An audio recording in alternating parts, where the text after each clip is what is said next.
Hello and welcome back to another episode of Supercoach Insider. My name is Ben. And I'm Chris. I'm Swizz. And welcome to the SetterGOAT special where everything comes in big, amazing packages of 147 or less is pretty much the absolutely capped range. And if you haven't been on, then you haven't been listening. And that's pretty much the theme for today. Jack Zeeble, if you haven't been on, you haven't been listening. And that's pretty much exactly what this segment is going to be talking about. Chris, Swizz, talking about those mid prices, the yes, the no's, the maybes, the 50-50s as to who you should bring in and why. And more importantly, why do you still have Tanner Bruin in your side? That is definitely a big issue. And look, there will be Poor plenty Supercoach of mama on that one. possibly like the last segment. There could be plenty of movie references. However, there will be no Simpsons segue because Flanders is definitely done and out, shat the bed. He can move next door and peep over the window. His Supercoach season is done. Boys, straight up and in, before they like and follow us on Supercoach Insider, Facebook, YouTube, you name it, SC Insider 100, find us, like us, and annoy us. Straight into To a limit on that. To a limit, because I'll go a quick one on that one, mate. And that because a mate of mine pointed out that I might have had a little stalker at the footy the last few weeks and that. So feel free, come up and talk, say hi. Don't need to be taking photos and putting it in group chats and stuff like that and be like, oh, I saw Swizz. I'm like, okay, come up and talk to me. That's a real thing that actually happens. From that enough from your other escapades, winning all those. It was a little bit creepy. I found out on the weekend about that one. So come up and say hi at the footy. It was just very weird. Very weird. On a dream wall is in a guy is winning the local community sports. Yeah, I know. I know, mate. It's a very narrow field. Very narrow. I might have to move up to Queensland like you guys and escape the footy bubble. There's like one of those. We get nothing. Are you on the celebrity Tinder or the? But you heard Swizz. If you want your ear talked off, sing out, point out, say hey, and holler at your boy Swizzy. We're happy up in here in Queensland. We don't get spotted at all. I think I've been spotted twice. One was from obviously Spiller, Supercoach, whatever on YouTube.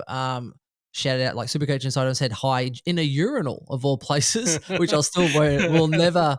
Well, in a preseason game, we'll never forget that. And the other one was obviously by a student who just started calling out Supercoach Insider and started showing me his team, and he had 102k rookies on every position on his bench. And I was like, no wonder you have no hope in not life, but Supercoach. Talking about stalking, should we just get into the SetterGOAT now? Oh, Chris, I'm going to lead you in, and I'm going to. Is this contentious? Because someone actually shouted out Swizz for the SetterGOAT, and who started? Because I'm like, hang on, isn't this Chris's boat that we all kind of jumped on? I'll give you the story. It's because when I was at the launch, the party, and I was talking up all Setterfield and that. Really, and I know Chris and I had that 10, 15, 20-minute preseason special on it, and Chris was massive on him. I'll give the wife a shout out too because she was on him as well. She was talking about him earlier. On him or under? But yeah, maybe even before Chris and that. Like, this is the guy. This is the person we get in. So I say between the three of us. But yeah, Chris was massive. Chris was definitely hot on him. And a funny little story from the weekend. So I was about 3 or 4 rows from the interchange bench, literally blasting the Bombers players. Make sure you kick it to SetterGOAT. We wanted SetterGOAT. The wife trying to drag me back into my seat because I was standing up going, kick it to SetterGOAT. And I had a Carlton supporter behind me get on board with it. And they were like, yes, kick it to Setterfield, the GOAT. So it is definitely growing. So just to set the context, Swizz is in a Richmond jersey. I'm in a Richmond jacket. Yes. Richmond jacket, watching Essendon because his wife goes for Essendon, standing up and pretty much telling all the Essendon players to kick it to as they come to the bench. Kick it to the MVP. You all suck. Kick it to your best player, and that's where the SetterGOAT lives. And he scored 147. So score assist, absolutely lit. I might have to sit at the Essendon bench every week now. And to set the record straight real quickly is Grimo. The invitation came through the Supercoach Insider chat. I then said Chris and myself probably cannot make it, although Chris does venture for work time to time, or at least that's what he tells the wife. Swizz had the number one spot, and I was super jealous. Not FOMO at all. Swizz got to mingle and meet and get photos and all of the luxury stuff that we did not get up here in Queensland. All we got was less COVID. So SetterGOAT, it is Chris's brain trust. It is Chris's love child. And gloat a little for me, Chris. I wouldn't be bringing him in, guys. He's a shit player, so just don't even touch him. He's mine. People trading him in. Look, I suppose that this is the thing, right? Role is king. Role is king. It always has been, always will be. He's finally at a club where he's actually playing the role that he was born to play.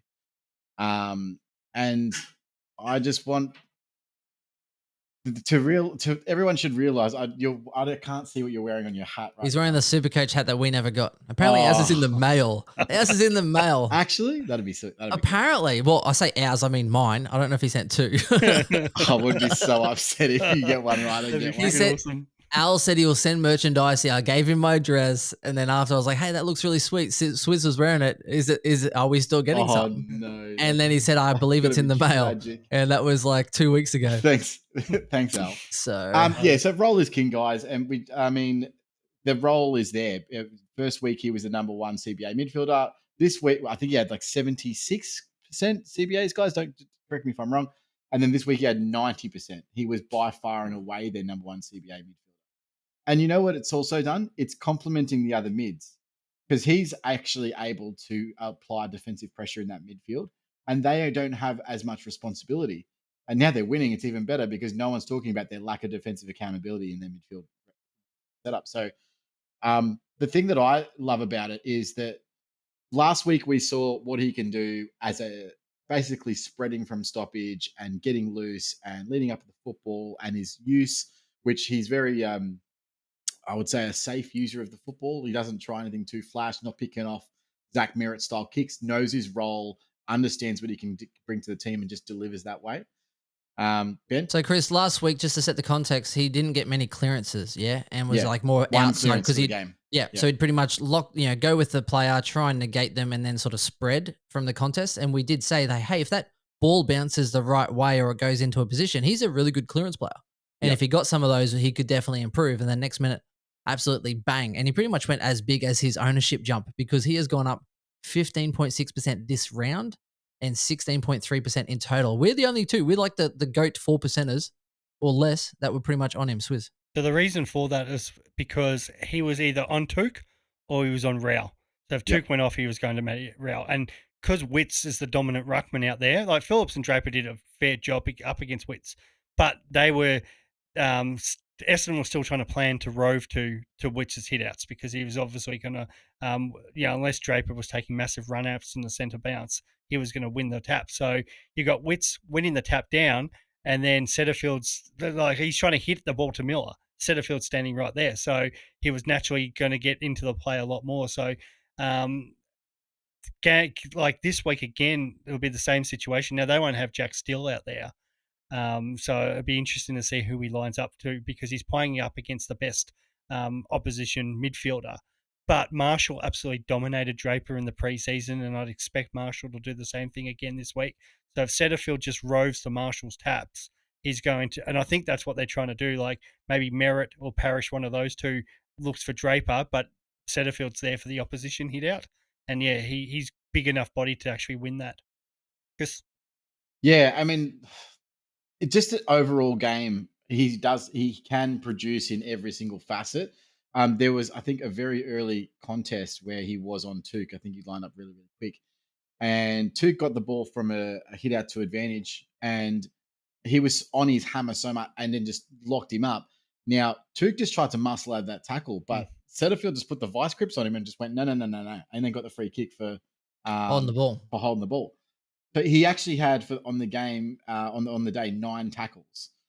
Last week I think he didn't have any tackles, did he? Or he had a very low. No, he had 3 tackles. Yeah. So just applying a tackle pressure. He had 5 clearances this week. So this week he didn't have as much of the marks from the spread, but he got a lot of uncontested disposals.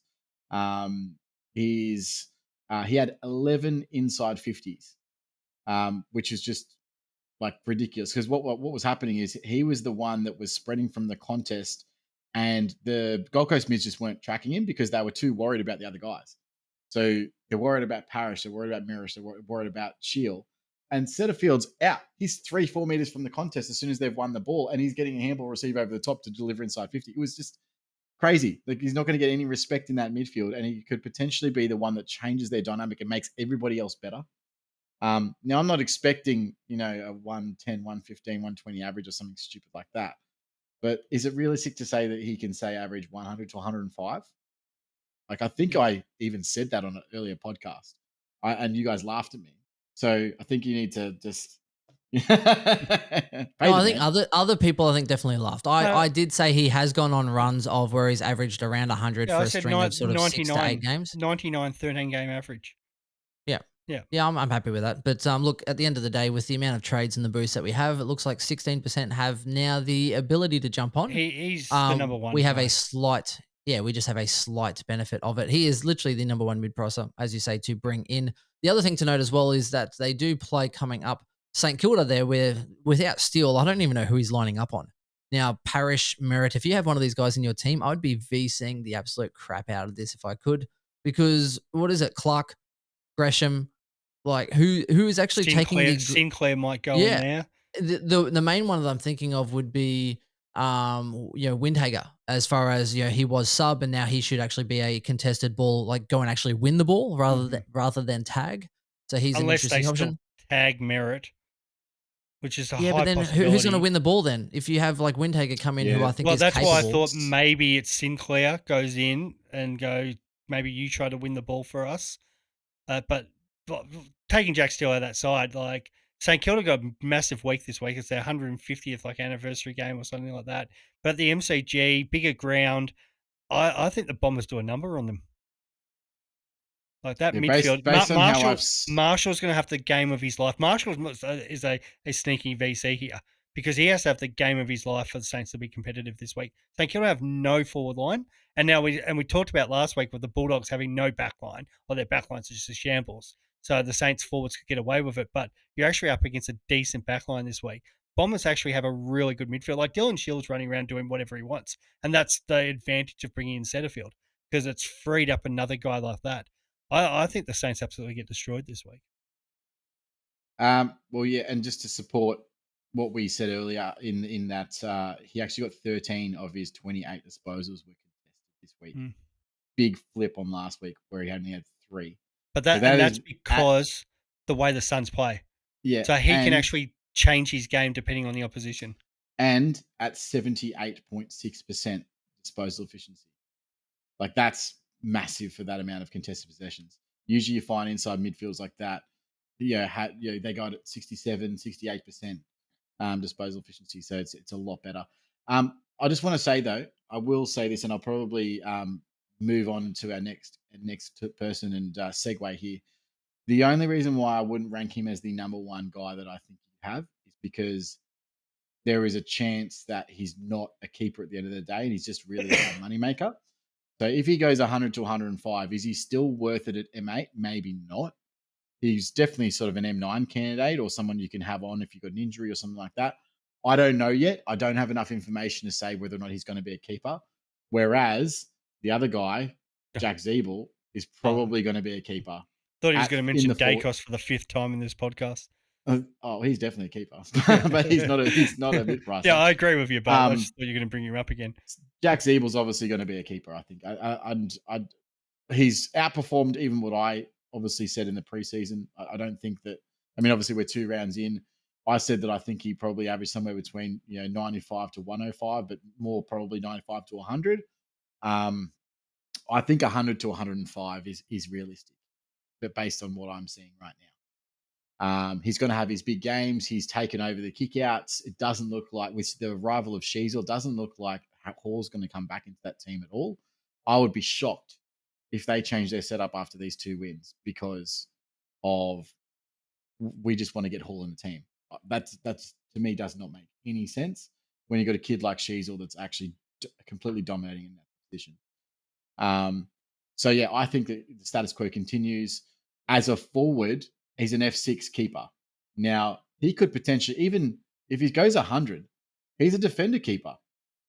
Like there's, I think what Sard last year was the 6th highest averaging guy at 103. So you could definitely get away with just putting Zeeble back there at F6. Or at worst case, he's F7, D7, right? Ben?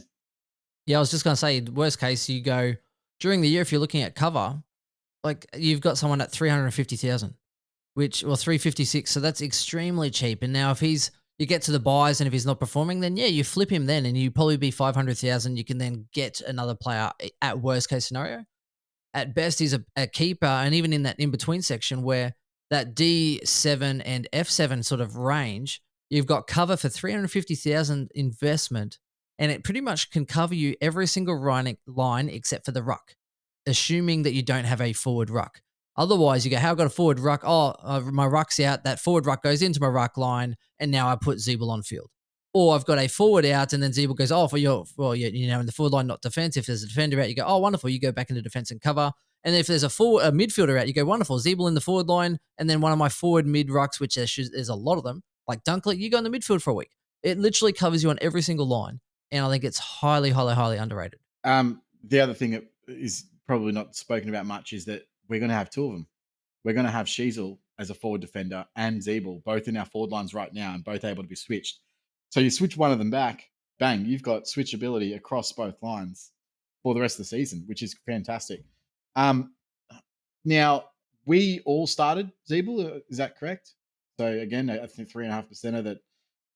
Again, I don't think I scream it loud enough, guys, or something's wrong. Is this mic on? So I'm not sure why. The only reason why I've sort of gone with, okay, people didn't want Zeeble to work is because they were running the four premium forwards and probably, Philippou and Sheasel or some combination of. Or Fife and Bruin, the slightly cheaper option. Right. Yep. So Landers. So there were other options but he was the only one with previous history in the role that we could say, okay, well, we know what that looks like and compare that to the historical data, which was just weird for me to see and no one else pick up. But that's why I think he's the number one priority. I also want to talk about structure just quickly because I think both of these guys, I think personally, are must-haves. However, structure probably dictates where you can go and how. What are you trading out and then into to be able to achieve this? If it's another failed mid-pricer, fantastic. If you got Fife, if you got Brun, if you got Flanders, and you can flip them to Zeeble or to Setters or both, that is the best case scenario by far. If you've got one failed premium that you can sort of split over two guys, something like a McRae or something like that, that's something that's interesting as well. Swizz. We probably should link Jacob Hopper into this chat because the rumor is about him potentially missing one or two. A lot of people are now going, he might be the obvious one for price reasons to get him to Setterfield or Zeeble. What are your thoughts on a guy that's just come out and scored, 119, looked fantastic in that Richmond midfield, however, could be a possible, 2-week injury concern? Are you asking me or Ben? I'm asking. I'll start with you there, Chris. Yeah. So I'll start with what I led the pod off with. Role is king. The reason why I didn't trade Hopper after me saying that I hated what he looked like and blah, blah, blah, is because the role is there regardless. So we're not chasing points, we're chasing role. I don't see the point in trading out a guy that has the role and potential to score and previous scoring history to be able to do it. And just coming off a 119, where he proves he could do it, makes no sense to me at all. We've got an opportunity also, even if he does, he's listed as a test right now. So unlikely though. Unlikely test. I think it's more unlikely than likely. I think that sort of says to me he's probably just a 1 weeker. But you do also have an opportunity to throw the emergency on Baker. Now, I'm not expecting big things, but we can get a preseason Baker out of that. All of a sudden, you're definitely not trading him, right? Because you can loop him on field. But you've got an opportunity to have a look at it before you make your decision. I just think that you might be trading into a great player in Setterfield, but trading out of a player that half the competition already owns. And I don't know if you want an antipod against Hopper. Like that's the other thing that I was thinking about when I was trading him out. If I trade him out here and he goes big, I'm losing on most of the pro competition and half of the casual competition. Like you're really, really behind the 8 ball. So for me, I don't like that idea, but I understand why. you're also not really. I mean, I think a lot of people are finding different avenues to it. So you're not gaining on the guys that already have him. You're not. There's other ways to try and facilitate it. Ben, I'm considering it, and of course that's why I went to you first, Chris. No, and the reason is more because on what I could possibly do with it, because I've got a little bit of banked cash. So it's more about what I could possibly do with it to improve my side and hope that it's more than a 1 weeker. So it'd be more of a flipping the dice. And I understand the value on why you could stay. And but then if his knee's sore, is he really going to be spreading from contests, or is he just going to be trying to go for like CBAs and contested wins to get the ball out without actually doing much with it? Because anytime you get sort of knee soreness and knee twisting, is that going to impact his power and spread? Is it going to impact the way that they see him and use him? Is it going to impact his role to the point where he'll just be a pure CBA, try and extract that clearance by hand to get it to the outside, win it and get it out, rather than him actually trying to power through and kick and use it that way? So I'm considering it more for the fact that I've got banked cash from Cunnington to Filippo, and then going, say, a Hopper to a Dacos, and then a Callahan to a Warple. More for trying to look at other avenues. Can I retake my steps here? Oh, track back. How do you say this properly? I don't that's fine. Retrace your steps. Yeah, backtrack or backtrack. Yeah, that's walk back my comments is what I was like. If you can get to Dacos, I don't care what you do. I was actually, Hopper's gone. I was get actually him out of my team. That's right. That's the thing. If it's Hopper to Dacos, it's more, it seems because that's 170,000, still 100 in the bank, and then I could go, okay, well now I've got money to go Callahan to Warple, still then also bank money enough to go from Jones to then Bose next week. Is pretty much the train on what I was thinking on. The only reason I'd get rid of Hopper is because I have bank. If you don't have bank, I don't really like sideways as much. And if you have Mackenzie at M9, then you sure as hell shouldn't trade, because you've already got a really good rookie sitting there in the wings looking for an opportunity, which I think is probably used with you don't have to put Ashcroft on the bench this week. You can just play him if Hopper is out, and then you're kind of happy. Yeah, exactly. So, for me, it doesn't make as much sense. I played around with it just to see what it looked like, but what about your team? And then follow up on the Hopper question. If you don't have him coming off that 119 and he does get picked either this week or if he misses and it's next week, do you look at bringing him in? 43% have him. So obviously not many would be in that position that they could bring him in anyway. But compared to some of the other percentages, there's still probably a little bit of growth. There'd be some out there that didn't start him. They've gone the anti-pod. I mean, you'd have to. Who you trading? Yeah, no. It's a tough one, ain't it? Because I'm probably saying you'd have to have. You'd already have to have Setterfield, Zeeble, Warple, and then I'd consider it. Your team would have to be that bad. Yeah. Your team would have to be that bad to then have someone to trade to him in a couple of weeks' time. And if you're at that point, maybe Callahan. Maybe you've already got to him. If you've already got Warple, if you've already got Setterfield, you got Callahan. You go Callahan up. That could be the one. If Hopper was to miss this week and Callahan's doesn't go well again this week, let's just say you hold Callahan, he makes 30K, 25K, whatever, but doesn't have a great score. So that means he's 100 from the round ones coming out of his cycle. Yeah. It might be the following week you'd be going, well, hang on, Callahan to Hopper now is only 60K. And that might be the move. Yes, that's actually true. So with a projected score of 63 for Callahan this week, and if you got a 63, you'd be like, I'm trading him, right? Like that's not enough. Like you're expecting more. Can we do Callahan some justice and say, Finn Callahan, GWS, $244,000 midfielder. Let's give him. Can we give the guy some justice and some props, please, guys? Like this guy is a really talented player and absolutely shat the bed through no fault of his own. Copped a massive knock to his shoulder. I'm hoping that shoulder's okay, and I don't trust GWS to throw the length of the Flemington Straight. To be fair, is that a real thing, Swizz? Did I get that right? Yeah, Is there such thing as a Flemington straight? That's what we say down here. Right, there we go. See, yeah, Did exactly. you just say, is there such thing as a Flemington straight?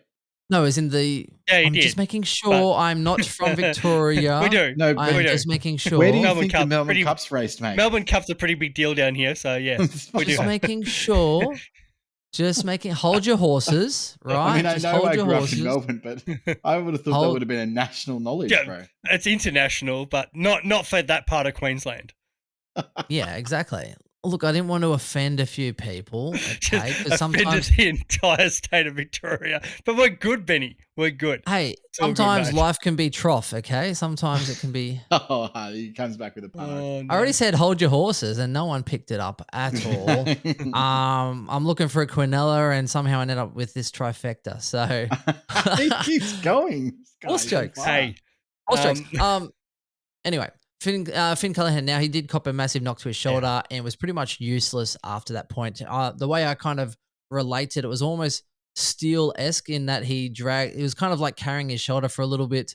Luckily, though, he pulled out a fourth quarter performance that actually saw him scrape through with a semi-decent score of a 45. And I think the game was kind of cooked and done where they were losing and he couldn't really get much more points off it. But he was looking in like a bleak and miserable 25-30 for quite a while of the game. Either of you boys catch any observations from that? Yeah, I mean, I watched the game. Unfortunately, copped that knock real early, really set him back, really then started to sort of he would tackle if he had to, but he wasn't going aggressive at the ball. He was grimacing on the bench, must have got a jab, absolutely. I'm not interested. I have to say I was so keen to try and get him into my team last week because I was like, oh, look, he's going to play inside minutes. And against West Coast. I don't think we got a real representation of what they had planned for him because that knock came so early. So he only played 18% CBAs on the day. And they probably were like, well, he's not going to be much use to us inside anyway. So they reduced it. He may have been, listed to play 40 to 50%. We don't know.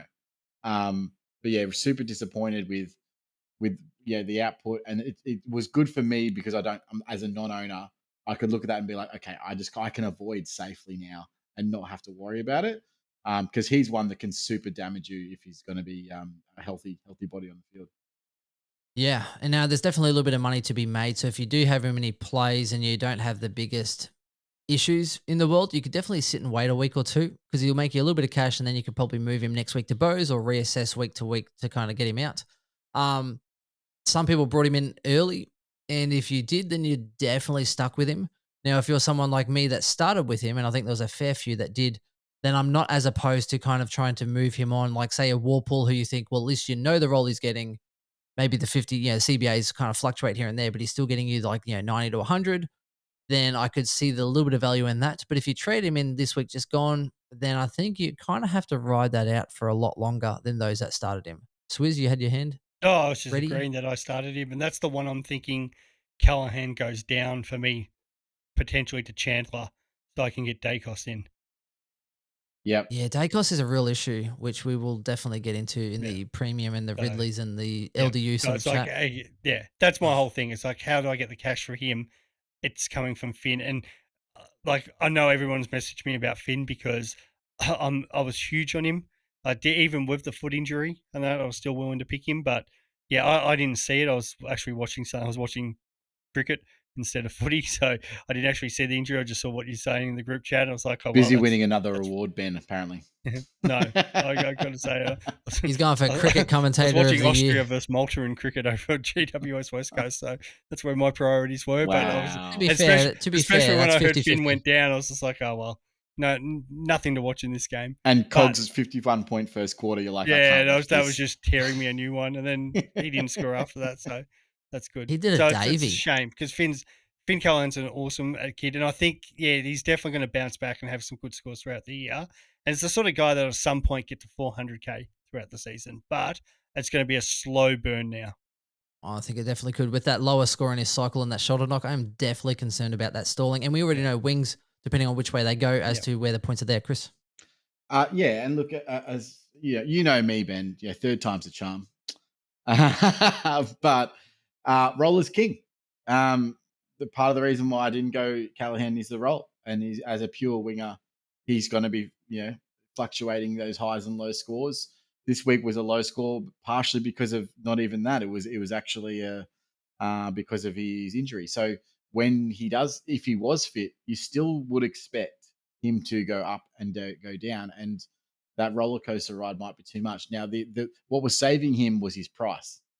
So now that he doesn't have that super cash making ability with that low score that's now in his cycle, is he worth jumping into? For me, it's a big no. And I would also be looking to trade him out to one of the other bigger mid prices. Yeah. And even that with that fluctuation, yes, he had a really good first round, but that shoulder knock is definitely a concern with that variability of the scoring. And if you have, say, a Filippo on your bench anyway, well, then you maybe just risk those 60 to 80s over there and loophole a player or two to try and maybe access that instead of spending $244,000 on your bench. In your midfield, and not having it perform is pretty much that one there. Now, we do need to get into the Warple one, which is probably the one I'm going to go on to next, because he is 19% owned, only jumping up around 1.5% this week, which I find very fascinating. And I attribute that mainly to people jumping on your Dacos, your LDU, your Chandlers, trying to go get SetterGOAT and your Zeebles. There's so much out there. And Chris and I have spoken off the air where I almost feel compelled to go Warple because I've already got SetterGOAT, Zeeble, and these other players people are chasing outside of Dacos, of course. Do it. So Warple, very interesting. Now, he is projected, so a negative break even of negative 21, negative minus. If he goes 73, he's going to make 42,000. If he pretty much, I think Bryce was saying, if he goes and chips away around that sort of 90 odd mark anyway, he will make 100,000 in a couple of weeks. So it's going to be an interesting one for me playing North Melbourne this week. I think it's an absolute bunny. Now, Geelong, outside of Dangerfield, etc., maybe Duncan if he comes back in. I don't think he's playing mid anyway. But Geelong, have a lot of points, I think, to be exposed in that midfield. And then the Giants, I think, can be tidy, but they're not sinking as well. So for me, I don't mind Warple, Chris. Yeah, the goal really is to get him to that Adelaide game in round 6. And then round 7, you trade him out when he plays Western Bulldogs, because we know how much they love to suck up the midpoints. So that's where you trade him out, or potentially depending on his break even, you trade him out after that game. And what comes after round 6, Chris? The Dogs. What? No, dual position. Oh, DPP, yeah. Flippy dippy. Get him out of your side for a primo DPP. Yeah, well, did you have a look at the DPPs, by the way? So there's the DPP tracker where they track whereabouts they're looking. It doesn't look like anyone right now is tracking towards being a favorable option for a top 6 forward or defender or whatever if they gain that position. So it's kind of like they're non-existent this year compared to last year, especially the main factor was Max Gawn's injury. So Brodie Grundy's now not going to get it because he's obviously a number 1 ruck. Max Gawn's not going to get it because he's not going to be playing in the next 4 weeks. And he may not even get it. The one after. Might not have played enough play a certain amount of games. Yeah. So yeah, it's basically said like, okay, throw that theory out the window in terms of what are your top 6 forwards. Let's hold back from putting them into your side because we don't know what DPPs are. It's now, no, if you get Cogs, get Goulden, get Darcy Cameron, because these guys are probably going to be top 6. So yeah, it's a different way of looking at things now and a different strategy. Yeah. So yeah, back to Warple. So I'm looking at getting him in 100%, and exactly the reason you said is that because he's not the one that people are looking to get in, and I already have the other guys. So I kind of feel compelled to move into Warple to have that point of difference against guys that are trying to get my point of difference. So now I actually have something. At least I've got Hopper, Warple, and Setterfield and Jack Zeeble. So my POD is that I've got all 4, whereas they might only have 3 of that mix or whatever it may be. And I'm not playing Constable on field and defense. So that's what I'm looking at doing in my squad to try and get a 1-up and react to how everybody else is reacting. Yep. Now, and that comes down to a little bit of strategy, because we spoke about, like, when you're going in draft, you don't want to be trying to, if you're 8th pick, you don't want to get the 8th best midfielder. No. Or every round and you're just reactionary and you go, you're trying to go, okay, well, they've all gone here, so let me go there and then let them chase you. So when we start with people that everyone is now trying to get in, sure, we could just sort of sit on our hands and go, oh, well, we have a nice little 1 or 2 trade buffer, which is, okay. But those trades might not really net you any points, and it might not serve you that well because you might just upgrade to someone and then have to use it anyway. So it's about going, okay, well, if they're going to me, where can I go to where they can't be in that they wish they could? And if they had more trades, then they might actually wish that they could go a Warple or they could go someone else. And then you go, okay, well, maybe I just go there.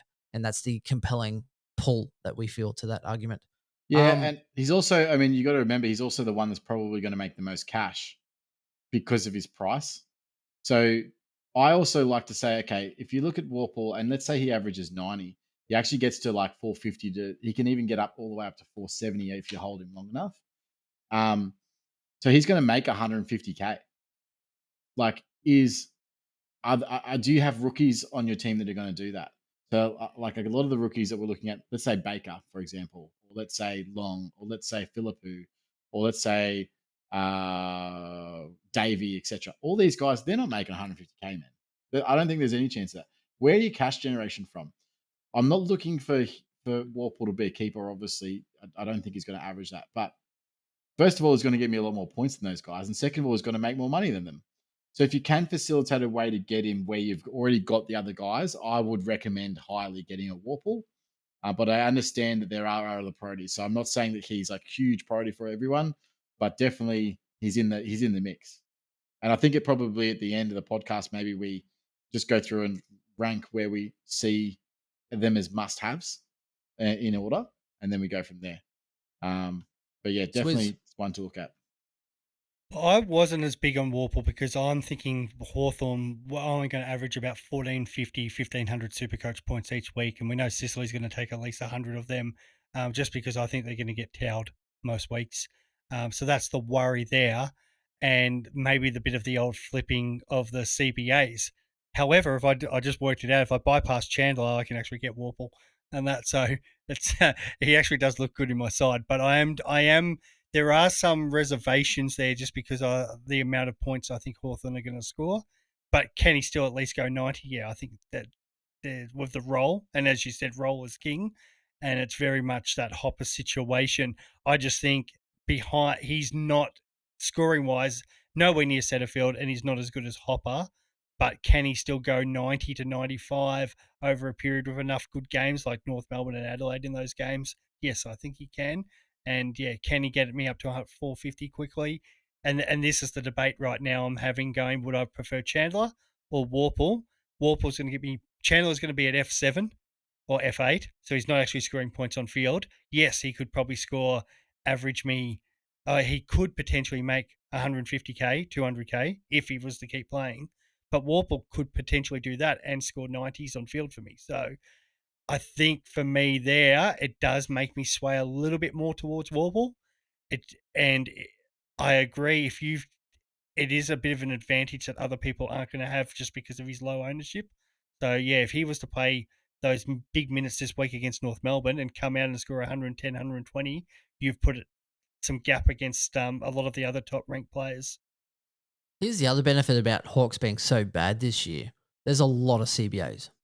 Yeah. Like goal after goal after goal after goal. Then it's like wonderful. Then there's more opportunities for him to go and actually get a clearance and get a contested ball. And it's not just stuck in this rebound, kick chase kind of scenario where you know it's going back in the middle. All you need is for him to get a clearance and just boot it long into the forward line and just hope Green or some other players just bring it to ground. And that's instant points. I will say as well that just based on the way he's playing, guys, is that he's changed the way he plays.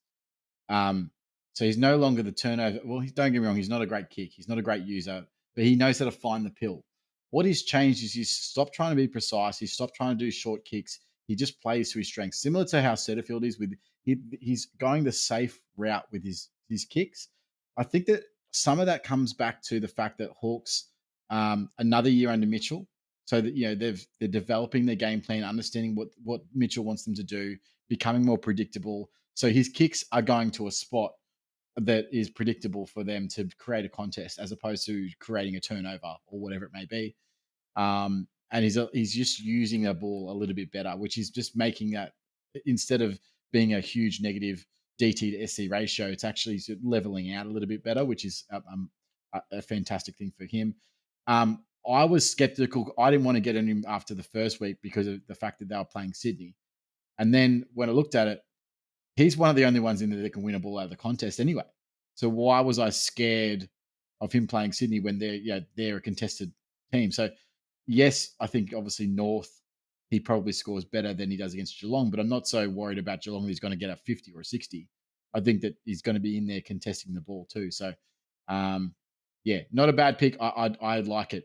He's the one I'm definitely looking at, and yeah, do recommend him. I suppose the probably the last one. There's probably two more, but Rochelle. I've been asked about Rochelle heaps.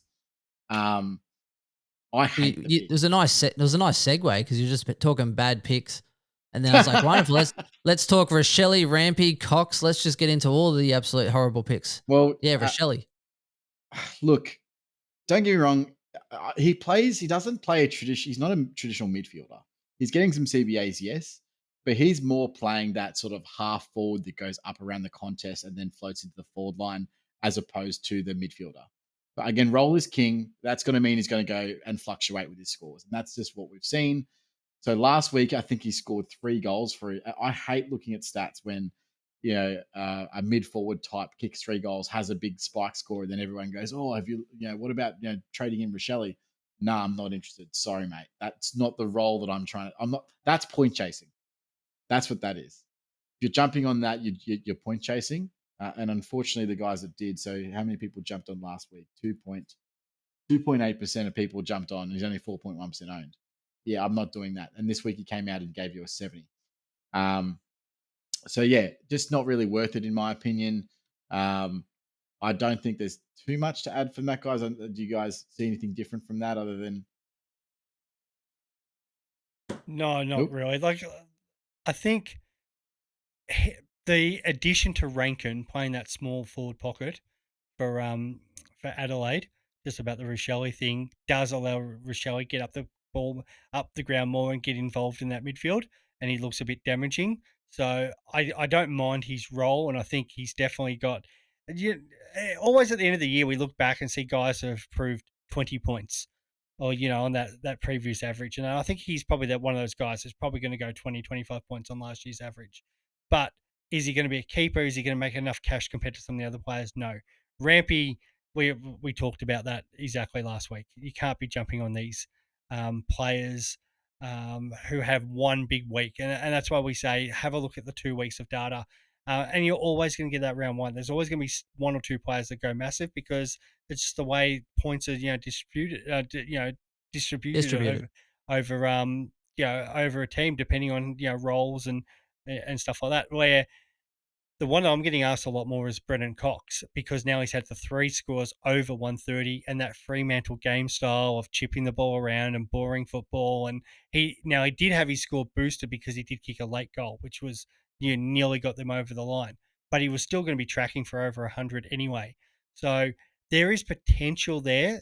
He could average around the 100 mark because I always find there's a Fremantle defender. We've seen Luke Ryan for ages. We've seen Hayden Young moving up the charts. And I know Chris and I had that long chat earlier in the year about, those Freo defenders, most of them go around 90 anyway, because that's how they play the game and it's always been a boring style. So he's one, if you're looking for not just only quick cash, but somebody, who can score points, might be worth a little bit more of a risk. However, they do have such a soft draw, Fremantle. We don't expect the ball to be down there as much over the next few weeks. So again, I would love to see another week from him, but he's going to go up 60K and it makes it useless. So is he going to be top 6? No. So I think you pass because there's other options. Chris? Ben, do you want to go first? I was just going to ask you, Chris, if you are hard on him or if you've gone limp like me. Now, look, I understand why people might, because they're point chasing and the rest of it. He needs a 108 to get you 60K. And yeah, it's possible, but there's definitely a high risk in that reward. We already spoke last week in round 1. There was so much points in that Fremantle backline during that game.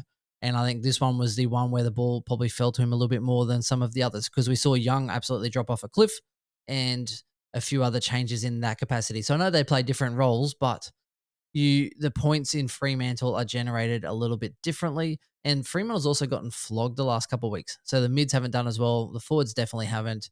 The ball's been in defense because they've been getting absolutely towed. And I'm not sure that's going to continue. Chris. Yeah. So it's a lot of money. I'm going to be honest and say absolutely no chance of me touching him. Now, $50K go to Dacos. So first of all, there's that.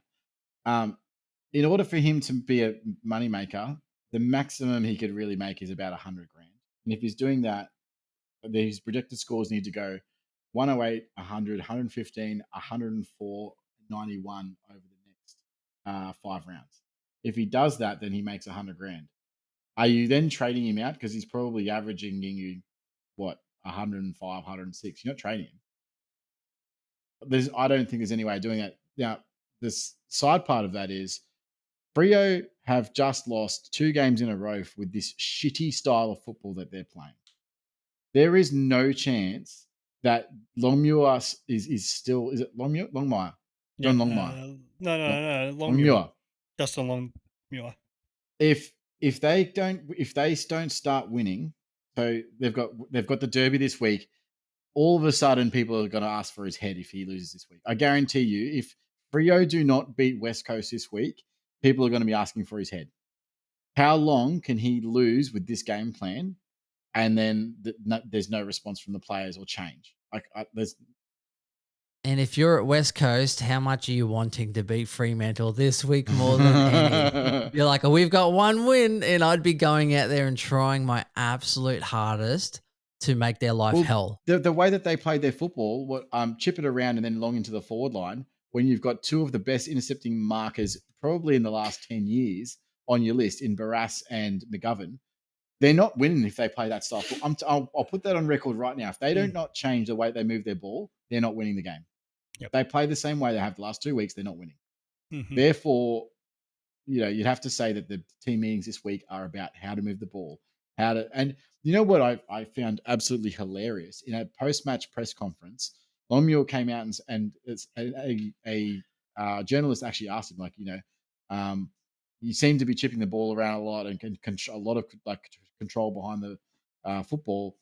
What do you think you should do with that?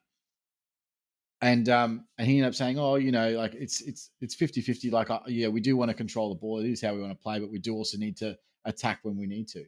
So this is his game plan, that they just don't know the game sense of when to attack. They're just not executing that. But what he doesn't realize is the AFL is changed. That scoring is completely different. His way, this coaching philosophy of chipping the ball around is done. Half the teams in the competition score faster from transition, and they will put scores on. They just don't care about you controlling the ball for half an hour. So he's going to lose. It's this terrible coaching, and just like a classic example of just sticking to your guns because that's all you know. No, it's unbelievably bad. And just a reference, he was the defensive coach at Collingwood when they couldn't score. Mm. Yep, 100%. Now that we have Lepic, and all of a sudden we've had 2 back-to-back scores of our best scores since our grand final year 2018. Swizz, before we pass you, and also just a reminder, the last time that Fremantle had Owen, it was obviously Lion coming from across there. Owen is making an appearance this week. Owen 5, yeah. Owen's making an appearance. So I suppose Cox is a great pick, guys. Get on him because I don't think Justin Longmuir's changing at all. I think the big thing is because everybody goes, oh, wow, I'm looking at that pod who's scoring big, or either the big cash gen. Now, if you're wanting cash gen, that's where your rookies go for that, or maybe, as we said, it's like your Setterfield type. But you're really wanting, as we said, Zeeble, he could be a keeper at 350. We're thinking he'll be a keeper. Warple's a little bit different because it's slightly cheaper, but he was still able to score points. And that's the difference between him and Cox, 150K. So not only is he going to make 150K, he's going to score around the same amount of points. Maybe a left field pod who is in that range that I know no one is talking about is Mason Wood. And now I hate the expensive price point, and that's the problem. But the 3 games this year, he's gone, including the preseason game, he's gone over 100. He had a ripping end of the season last year, and now that Jack Steele is out, St Kilda have lost their main points player and that. And I'd expect Wood to have an increased role over the next, what's still out for the next, 6 weeks or something? I think they said about a month, but yeah. it looked like a pretty bad break, to be honest. Yeah, that's why I thought it was at least, I thought it was at least around 6. But anyway, it's going to be at least a month. So who's next? Is it side bottom? Because you've gone Cox into well, that's Wood, why I just and then jumped there on it has to because I be wasn't going bottom to in talk there about too. I was like, I'll leave Sidey to Chris and that. That's why I thought I'd just throw out if you, for whatever reason you're wanting that kind of pod or you and that player and that, I would rather people look at someone like a Wood instead of a Cox or someone like that. Just because we talk about role as king, and there is a role there for him in this period. Just a shame he's not 100K cheaper. And I think they missed the Cox and Wood. Yeah, obviously yeah. goes And that into goes side together. bottom. Yeah. Goes into side bottom. Now I have to also quickly note that a lot of these mid prices actually kind of failed, boys. And the fact that we were that's why I think a lot of teams are the same, because the only ones that stood up are the ones we actually started. In Setterfield, Zeeble, Warple is probably that one, and then Callahan, maybe borderline, and then Hopper. Outside of that, there hasn't been too many mid prices, because you look at, Fife Bruin, Flanders, Horn Francis kind of dropped off an absolute cliff. Fife, if I haven't named him already, maybe you're so bad I did name him twice. That's why I think a lot of people are trying to kind of change and navigate to the same players, which is probably why they are so important. And I think that's probably it for mainly the mid prices, outside of like Bo's watching for next week, scored 108, but that'll be next week's conversation, and where we can sort of look and tie him up a little bit more. Then Dom Sheed is someone worth noting, just chipping away with an 89 average, also not too bad, 88 into an 89. Hopper priced, break even of 11. So if he continues his run of it, even if he scores a 72, he gets about 30K in profit. But I imagine he will be a bit of a slower burn compared to a Warple or any of those other players in that price point. Chris? So I think we should just go through quickly and just go. I'll just list them, and you guys, I'm sure you'll agree anyway. But just say your three hots. I've actually got 4. Jay-Z, SetterGOAT, in order. Jay-Z, SetterGOAT, Warple, Hopper is who I'd be looking to trade in. Outside of that, these are the guys I would trade out. Horn Francis, I would trade out. Callahan, I would trade out. Fife, I would trade out. Flanders, I would trade out. Bruin, I would trade out. The ones I would keep or look, the other one, look, dude, you just mentioned Sheed. That's not bad, but 90 average for 332. You could go a lot worse, but there are better options, which is why he's probably not a hot trade. Chris, on that, Sheed, if you are, for whatever reason, hamstrung or whatever, or looking at Sheed or Mason Wood, do you think Mason Wood for 60K more would average 15 points more than Sheed over this period? It's not worth it because Mason Wood's not. I don't see him as a keeper. He's already 400K. So if you're making money from him, then he'd have to be at least 500K. No, I just don't see it. I'll just throw that one in there. No, I think at the end of the day, if it was 330, then if it was 330, like I'd be looking at I'm passing on Warple and getting Wood. That's the annoying thing about it, because just the way it's worked out. But no, I think at the end of the day, if you own these players already, you would just hold most of them unless there's something that absolutely stands out that you have to kind of get. No. If you've got Fife or Bruin, you're trading them out. I agree with Chris. No. I meant not those players. I'm talking about the ones that we listed, not the shit heap that we didn't go into detail. One more, guys. Sorry, quickly. Will Day. Role change last week. Yeah. So I'd be holding on Will Day if you have him. I wouldn't be looking, again, price. I wouldn't be looking to trade him in. I think he's super awkwardly priced, and if you can get the 140K, you just go to day cost. Sam Mitchell mentioned him on Footy Classified about wanting. He's one of the reasons why they got rid of Mitchell and Amira, so they could give Will Day more midfield time. So I thought that was an interesting quote. Now, again, would I be trading him in? Probably not. But if you've got him in there, definitely keep him, because that's what I want to hear the coach say.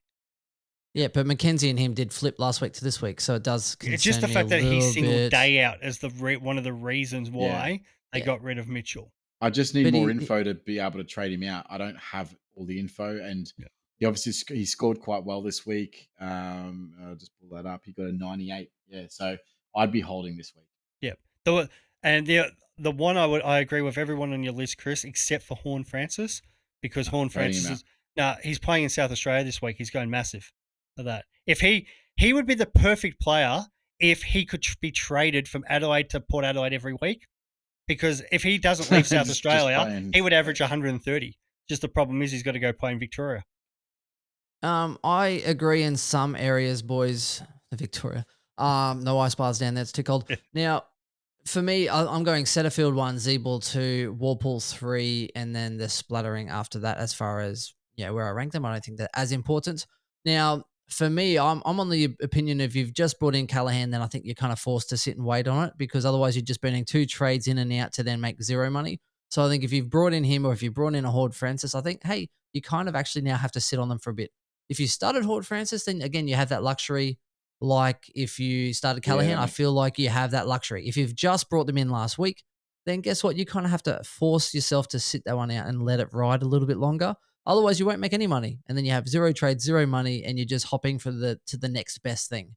And ain't nobody likes that. So Horton Francis, the key appeal I do see, though, is that after they have Adelaide Sydney Dogs, it does open up for them where with Port Adelaide, if they do get on a run and they play like they did against Brisbane and not how they got towed up against Collingwood. Now, I don't like Collingwood, but toweling up Port Adelaide was pretty impressive for a team that I don't really like. So they do play West Coast, Saints, Essendon, North in a string of games there where someone like Horn Francis could absolutely dominate a string of about 4 games. So I think there is still potential there for him to get a price spike with a couple of really big games against a couple of bunnies. And I think there's definitely something to be had there. So that's it for me. I think the key get rid of for me, Fife, Bruin, Flanders. I think are the 3 biggest shit heaps on the pile and get rid of them. Swizz. Yeah, I think I'll still say JC number 1. Setterfield, it's just a shame he plays later games in the round because I think he could have been a nice little VC option for some of the matchups that they've got coming up in the next couple of weeks. But yeah, so he's number 2. If Hopper gets up, I've got him ahead of Warple. If he doesn't, then it's Warple Hopper. And then, it's daylight. Fair enough. That wraps us up, right? That wraps us up for rookies and mid prices, those couple of segments. There will probably be some, I guess, game analysis or premiums, etc. in some capacity, whether that's us breaking down Ridley and Dacos and Cameron and who you should get and why. And I think the big issue people are having is they can't just decide which one to get in. And the other option is obviously listening to our team-by-team analysis series as well. Chris has already done his. I've still got to do mine. I'll probably do mine with the teams tomorrow. Swizz, when are you doing your team? Yeah, I put out the apology. If I wasn't dealing with Ticketmaster yet last night, I was going to do it then, but I will do it tomorrow. Tomorrow as well. Look at us twinning up as well. Anyway, that's it from us. Check out our segments, like, comment, and do keep us involved. We love, love, love the interaction, especially from afar at the MCG. Swizz, is that what you were saying earlier? Love me from afar with photos. How you know what? So pumped up about the MCG game this week, and then now Richmond's got half their team out, so Collingwood's probably going to get up on us. 25 goals we're putting on them. And that was going to be, it was going to be a Richmond win and that, but now you kind of got to get in the Collingwood players, DC and Dacos, because we're playing our seconds. So. And Swizz is trying to get out of the state to avoid the carnage, I believe. Potentially. Potentially. Look, that's it from us. Stay tuned and we'll talk to you again soon. Thanks, guys. Bye. Bye. Bye.